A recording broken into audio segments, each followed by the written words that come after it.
वर्ध्यात कंत्राटी कर्मचाऱ्यांचा थाळीनाद आंदोलन करून वेधले लक्ष।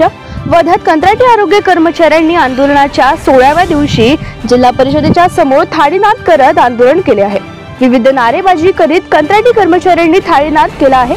वर्ध्यात NHMच्या कंत्राटी आरोग्य कर्मचाऱ्यांनी समायोजन करून घेण्याच्या मागणीसाठी गेल्या 16 दिवसापासून आंदोलन सुरू केले। आंदोलनात या ना त्या कारणाने लक्ष वेधण्यात येते आहे। शासन कंत्राटी कर्मचाऱ्यांच्या मागण्याकडे लक्ष देत नसल्याने कर्मचाऱ्यांनी घरातील ताटवाटी घेऊन आंदोलनात सहभाग नोंदविला। मोठ्या आवाजात ताटवाटी वाजवून लक्ष वेधले गेले आहे। यावेळी मोठ्या संख्येने आंदोलक कर्मचारी उपस्थित होते। घोषणा देत यावेळी लक्ष वेधण्यात आले आहे।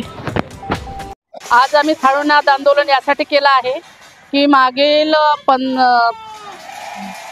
19 ऑगस्ट पासून आम्ही इथे जिल्हा परिषदेच्या समोर आंदोलन करून राहिलेलो आहे। परंतु सरकार राज्यभर आंदोलन सुरू आहे, पण एवढी पूर परिस्थिती आहे, बाकीचे सगळे डेंग्यू मलेरिया या आजारांनी थैमान घातलेला आहे। पेशंटचे हाल बेहाल होऊन राहिलेले आहे, पण शासन आणि प्रशासन अजूनही कुठेही या आंदोलनाची दखल घेत नाही आहे आणि त्या दखल त्यांनी घेतली पाहिजे। यासाठी आज आम्ही वर्धा जिल्ह्यामध्ये थाळीनाद आंदोलन केलेलं आहे। आजपर्यंत कुठली दखल घेतलेली नाही। पालकमंत्री येऊन गेलेले आहे। पालकमंत्री फक्त एकच सांगतात की आम्ही पॉझिटिव्ह आहे, आम्ही पॉझिटिव्ह आहे। आम्ही तुमची मागणी मंत्रालयापर्यंत मांडू आणि तुम्हाला तसं कळवू, पण अजूनपर्यंत पालकमंत्री साहेबांनी सुद्धा आंदोलनाची कुठलीच दखल घेतलेली नाही। आमची कुठलीच मागणी शासनापर्यंत नेलेली नाही आहे।